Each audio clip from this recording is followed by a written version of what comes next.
All right, here we go. Day one. So here's what we're gonna do. The first thing you wanna do is to a pantry and kitchen purge. What are you saying I have to get rid of, Erica? So let's go back and remember your why, about why you wanna be healthier. So think about that and just give that self, a voice, and that a positive mantra is that I am becoming a healthy person. I am a healthier mom or wife for my family. I can do uncomfortable things. So remember when we say hard, it just sounds different than saying it's uncomfortable. And it's uncomfortable because it's something different than the way maybe we've been eating for a long time. Okay, so here we go. The purge. So what you want to get rid of, breads, cereals, baked goods, grains, so even oats are a grain. Salad dressings, you want to look at the back. And so if it has like vegetable oils in it or like a canola oil kind of thing and extra sugar, you want to toss that. You can do things like, olive oil and lemon juice and things. Anything with sweets and sugar, frozen foods, things that are made in a factory by man, soda.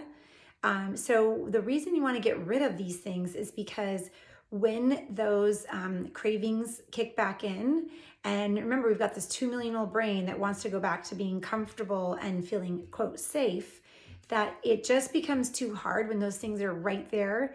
And deep down, well, I could just go in the pantry and get this and that. So when they're not there, it breaks that old pattern, that habit to run to the pantry and to get to those foods. So if you have these, also at the end of the day, we have what's called decision fatigue. And so that's when like all day long you're making these decisions. And so at the end of the day, if you're like, I don't know, like, should I get that bowl of popcorn while I watch a show? Or should I not? I don't know, should I? And then at the end of the day, you're tired, you're like, oh, forget it, I'll just get the bowl of popcorn. So this way it's not even there. And you can just be like, okay, what else am I gonna do? Maybe I'll just have a cup of tea. I'm gonna break the habit of snacking while I eat something. And what are you going to put in there, right? So it's like, Erica, you're taking away all my foods.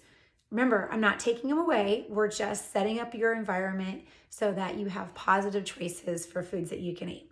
So what can you restock your fridge and your pantry with? Eggs.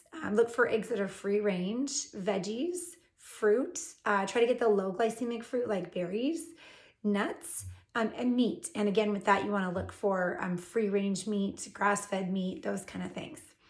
And exercise. So you want to increase your daily movement. You want to go on 2 walks a day.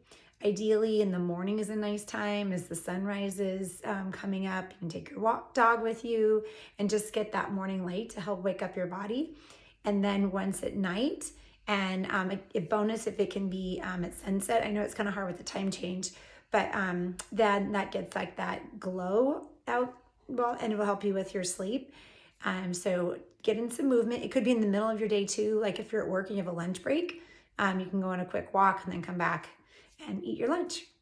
And so some things for the evening to set yourself up for success is there's an app called f.lux, and it can help change from the blue light to that warm hue. You think about our ancestors long ago, they would sit around the fire, right, with that yellow hue, and that tells our body to start making melatonin and say, okay, it's time for sleep. So if that's something, if you have to use screens at nighttime, like let's say due to work, or you're helping kids with their homework or something, that can help.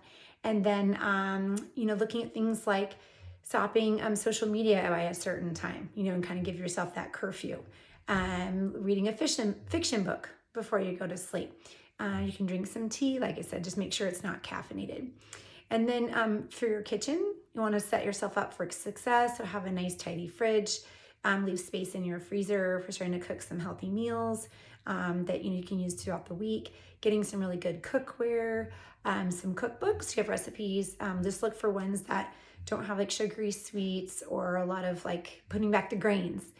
So look for some other ones. You can always message me for some ideas if you're not sure. Some healthy spices and some primal foods. And then looking at your workplace and looking for places there where I can have some quiet time, maybe looking for a bench outside that you can just sit outside and look at nature, get some sun on your skin.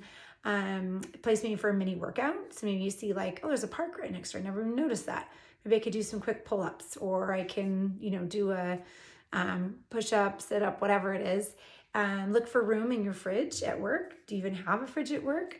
And maybe you can put your lunch in there, or if you're going to go a longer time between eating, you can put your breakfast in there, and then somewhere you can put some healthy snacks.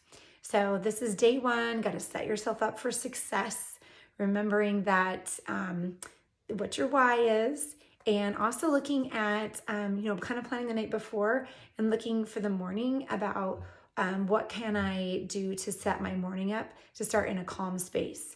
So do you have a place that you can kind of get away from your family and just like close your eyes or get up before they do, and do some meditation or do some prayer, do some journaling, read an inspirational book, and then get that all set up. And then also leaving your exercise clothes out, even looking at your tennis shoes when you wake up in the morning, that cue will help and say, oh, it looks like I'm working out today, or it looks like I'm taking my dog on a walk.